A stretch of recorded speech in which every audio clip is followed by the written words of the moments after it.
603 score and 6. 603 score and 6.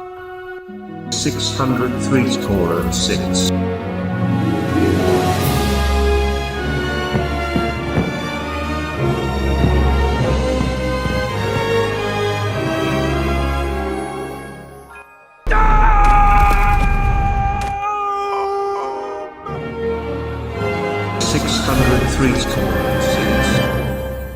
Discovering the truth in a world full of lies is no small task, and not nearly as simple as it may seem. Most people are so naive, gullible, and trusting that their standard for finding truth is as easy as turning on the nightly news.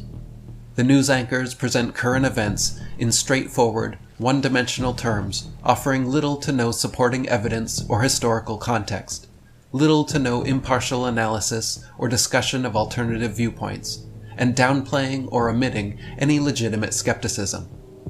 Most school textbooks operate the same way, treating complex subjects with a broad potential of perspectives, possibilities, and competing evidence as if there is only one easy, correct answer. The theory of evolution, for example, is taught in school textbooks as settled science, and students are simply required to remember and regurgitate the only option they are given onto their test papers.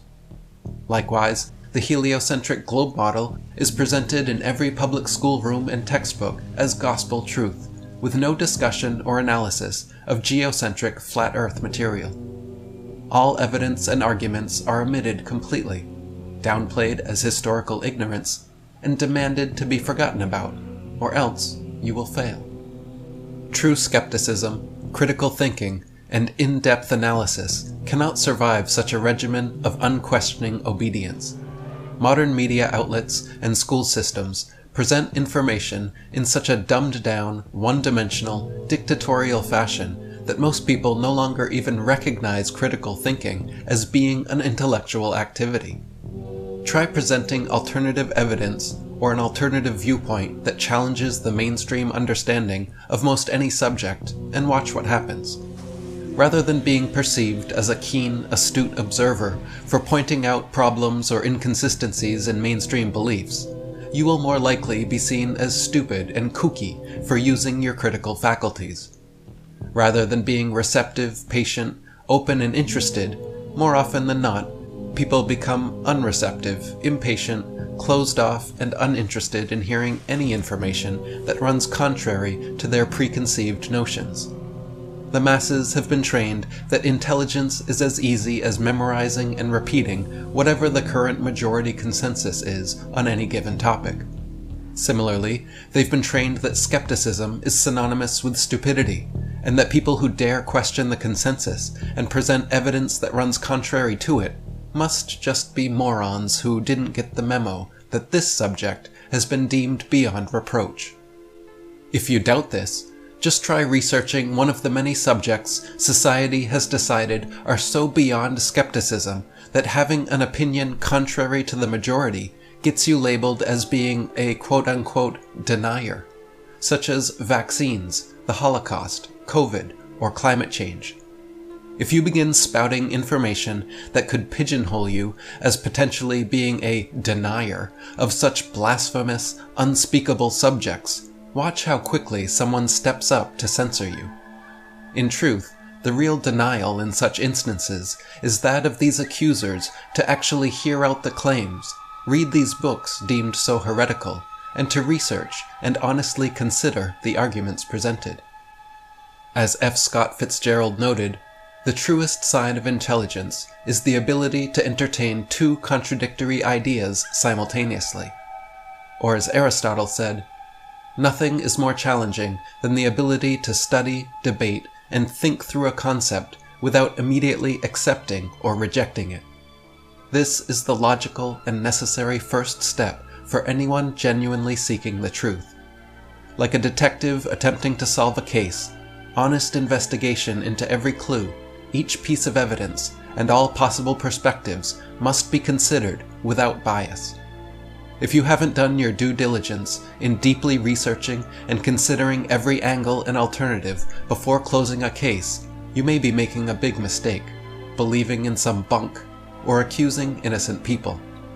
This means scouring libraries and the internet, reading multiple books and articles, watching documentaries, listening to interviews, attending lectures, and assimilating all the information available on a subject.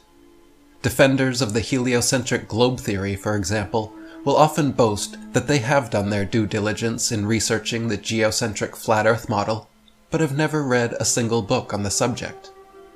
Believers in evolution and creationism alike often fall prey to this same bias.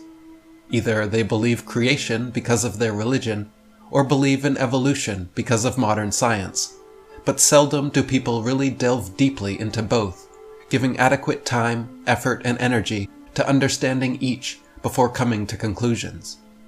This is the first step to discovering the truth, collecting and considering all available information about a topic from every perspective and without bias. Once you have acquired a broad and nuanced comprehension of a subject, having researched all evidence and perspectives, the next step to finding the truth is a process of elimination in negating falsehoods. What this means is rather than immediately trying to determine which among a given list of possibilities is the truth, it is better to first determine which options are definitely false. For example, when it comes to events like the JFK assassination or the 9/11 attacks, saying with 100% certainty exactly what happened, precisely how and why it transpired, and who is responsible, is no small task. However, with even cursory research into these events, it is actually quite easy to debunk and discount the impossible official stories.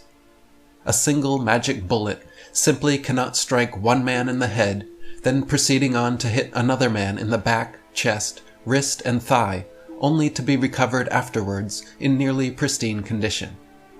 Similarly, 2 planes simply cannot bring down 3 reinforced steel buildings due to jet fuel fires in under 10 seconds. Debunking the impossible official stories of these incidents is relatively easy and illustrates why arriving at truth through process of elimination is so effective.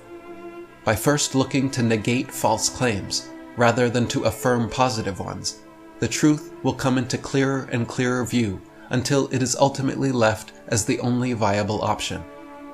Sometimes a lack of evidence may leave multiple viable options, or make it difficult to confirm exactly what happened, but through this process of elimination, it is always possible to narrow down the possibilities and come to certain conclusions.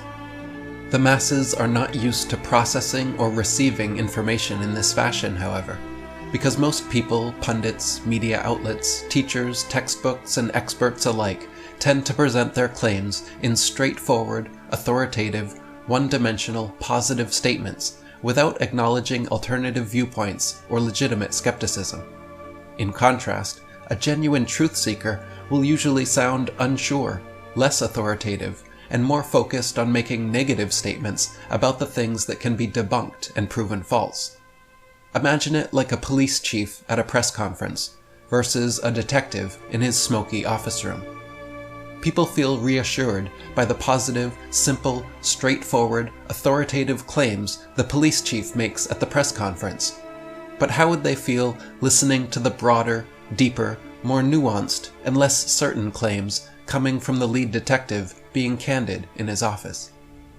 The detective would probably come off sounding less authoritative and convincing than the police chief, but ironically, his detailed explanations would be far closer to the truth. This is one big obstacle with truth-seeking and truth-speaking. Liars can confidently and bombastically spout their rehearsed lies with refined rhetoric and authoritative intonation that sounds positive, intelligent, and reassuring to gullible ears. Meanwhile, genuine truth-seekers, honestly expressing themselves and attempting to convey their broad, deep, and nuanced understandings, may ironically sound negative, unsure, and unauthoritative by comparison. Well aware of this phenomenon, 4 years after the JFK assassination, in 1967, the CIA circulated a now declassified memo, Dispatch 1035-960, advising CIA field offices to label alternative explanations as, quote, conspiracy theories, and to label their proponents as conspiracy theorists. The CIA wanted people seeking and speaking the truth about the JFK cover-up to be publicly perceived as untrustworthy and unintelligent. Popularizing the term conspiracy theorist was a brilliant way to make intelligent, diligent, passionate researchers be perceived instead as kooky, paranoid autists peddling mere theories. The fact of the matter is that when you gather evidence and debunk falsehoods through a process of elimination, arriving closer and closer to the truth, like a detective does, you will inevitably have several running theories of possibilities. Labeling this natural process of truth-seeking as conspiracy theorizing makes this necessary step in discovering truth sound very much like the opposite. In reality, however, government conspiracies and cover-ups have been rampant throughout history up to modern day, and acknowledging that fact is a necessary step, giving us permission to re-engage our critical faculties when it comes to seeking and speaking the truth. People want to be sheep. They don't want autonomy. People want to be controlled. They want a shepherd. If you want to be a sheep to psychopaths, go ahead. I don't want to hear it here. Same shit that we've heard 1,000 times and debunked, but yet they still keep saying it. I've heard all your dumb arguments. We were raised with this bullshit. Elementary school, middle school, high school, college, all of it. It's bullshit. It's like they act like we're the crazy people. You sound so fucking stupid when you talk flat earth. 8 inches per mile squared? That's stupid. And no, it isn't. That's the equation of the curve of the alleged globe. There is no curve. There's literally no curve. It doesn't exist. It's not real. And that terrifies a certain type of human being. I just don't feel that. And so then they'll just latch on to anything that allows them to stay in the lie. It is a lie. You have to be fucking at this point to not see that no one played golf on the moon and broke the technology and can't return. Those are the childlike lies of a psychopath, okay? That's not even close to a sophisticated lie. Not even close. All such a low-level psychopathy. It's such low-level lies. Think an abstract thought. Without commitment, you just think. Some people can't do that. Some people are incapable of abstract thought. Can't you just think? Can't you just ponder? They can't. I've looked myself into the nature of this reality, and it is not a spinning ball. Every single proof they give shows it can't be. My whole childhood, because I have a memory, I'm not a broken sheep. I'm not a goldfish. They told me that the boat goes over the curve, and that's why you can only see the mast and all that. They said that. They did not say that was because the fucking light bent. They gave me one lie, and then I said, well, I can see it now. I can zoom it in. Oh, the light bent. So it never was the curve then. It was one of the main things they said, but I now completely understand how that illusion works. The technology has outpaced the lie. With a P900 camera, you can zoom in and you see it plain as day. 50 miles away. No curve whatsoever. Oh, the light bends. It's an optical, the light bends. No, when I was a kid, you never said the fucking light bent. You said that that was the curve. Well, now, oh, so in the 1990s, you didn't know? So show me where you guys learned that it wasn't a curve, that it's actually because the light bends. Like, it's like when you call out finance or whatever. Finance. You're crazy. You're insane. You're crazy. You should be in a mental institution. Why? Everything that we see looks like we're on a flat, not moving plane. All ancient religions think we're on a, including Christianity, believes we're on a flat, not moving plane. So I have to trust the people telling me we're not, and they have to have an argument that makes logical sense, which they don't and they never have. And it's the reaction shows the lie. Ha ha ha ha ha ha ha ha ha. They're so stupid. Ha ha ha ha ha. They're so crazy. You make yourself look really dumb when you say that. I'm like, of all the things that makes you react with such vitriol, ego, intensity, it shouldn't matter at all to people. Oh, it just makes you sound totally insane. No, that reaction showed me that there's truth to it. What's seen as crazy is just looking around and saying, okay, my eyes tell me this is not a curve. Why wouldn't someone trust their eyes and their ears and their hands and their nose and their mouth and their logic? I go up in a plane, I don't see a curve. They go up 120,000 feet, I don't see a curve. I see fisheye lenses. Okay, I can do math. I can do experiments with a P900 camera. I don't think it looks like a spinning ball. Okay, I have to trust scientists, and I know they're lying. They lie all the time. Their information keeps coming back false. Snipers have to factor in the Coriolis effect. No, they don't. I'm friends with a ton of snipers. Most snipers I know are flat earthers. There's nothing in the cockpit that factors in the curve of the Earth. Zero, nothing. But what about satellites? Satellites are bullshit. Why do you lose cell connection in a valley? Well, cell connections from cell towers, not satellites. They triangulated it.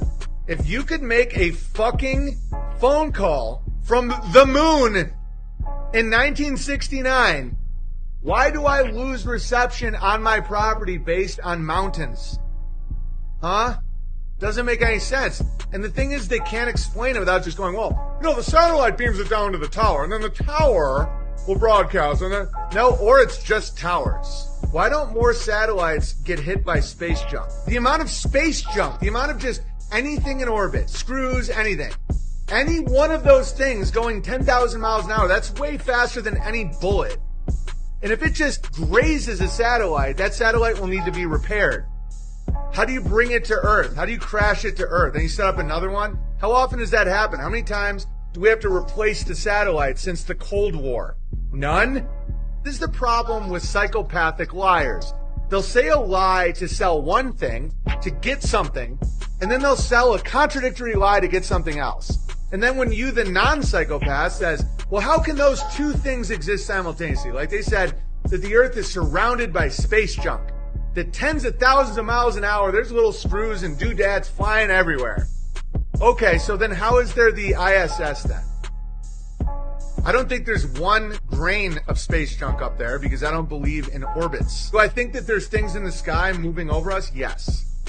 Yes, I do. They have drones, balloons, huge network up there. But do I think they're going 15,000 miles an hour so they fall with the gravity of the Earth and they stay there for decades without needing any maintenance or running into space junk or any particles and destroying them?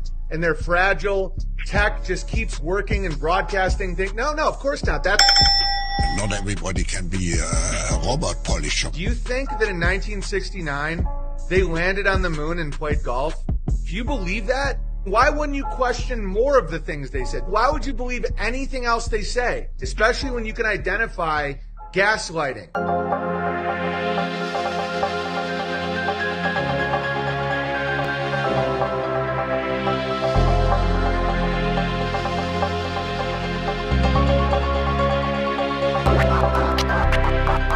A lie is a lie, and it don't matter how many dumb sheeple believe it. And the truth is the truth, hiding right out in plain sight, and still people don't see it. Man, this shit got me heated, and I won't stop till the elite are being defeated. They keep us deceived about everything that we think, and they keep it a secret. What we're taught is not conducive with reality. Big bang, evolution, and there's gravity. I tell the truth, and then these motherfuckers laugh at me, telling me the earth is Photoshop because it has to be. Most people accept the deception happily, but what they're doing to us all is a tragedy. God created the heavens and the earth in a verse, but we're living in a galaxy. They say we're monkeys on a ball flying through outer space, but there's no proof, it seems to have vanished without a trace. NASA and other agencies falling down from grace. You can take that bullshit pseudoscience and get out my face. I'm the antisocial type, you're a government prototype. That's why you make it a point to tell me that I'm crazy every time you're angry, cause you know I'm right. I'm standing outside the house of cards about to watch it fall. No more living on a cartoon ball.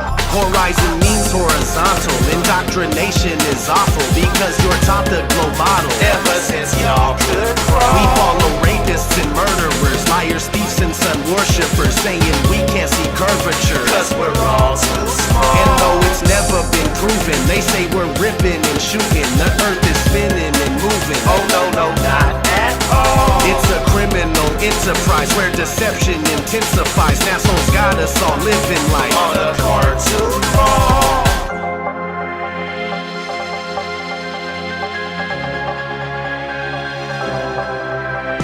They say that we went to the moon 6 times, but pure BS is the way that smelt. Now they're telling us that we can't even leave the planet because of the Van Allen radiation belt. Yeah, okay, sure. NASA, what you lying for? You lying now, you lied before. I can't take this anymore. The only thing they took to space was your imagination. Fake aliens are coming, now they have you waiting. We need to do something about it, no procrastination. Trying to cause the masses to awaken, that's the path I've taken. But you can see if you check all the percentages, so many people having cognitive dissonance. But that's what happens at the loss of your innocence. Then you get involved with all of this wickedness. They try to do all the humans this way. So are they just idiots? Who is to say?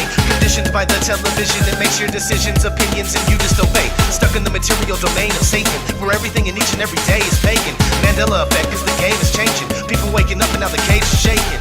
The earth is flat, and that is a universal fact. If it isn't that, then tell me where the fuck the curve is at. They tell us that we can't see it because we're all too small. And now we're spinning on a cartoon ball. Horizon means horizontal. Indoctrination is awful because you're taught the globe model. Ever since y'all could crawl, we follow rapists and murderers, liars, thieves, and sun worshippers, saying we can't see curvature cause we're all too small. And though it's never been proven, they say we're ripping and shooting. The earth is spinning and moving. Oh no, no, not at all. It's a criminal enterprise where deception intensifies. Assholes got us all living like on a cartoon ball.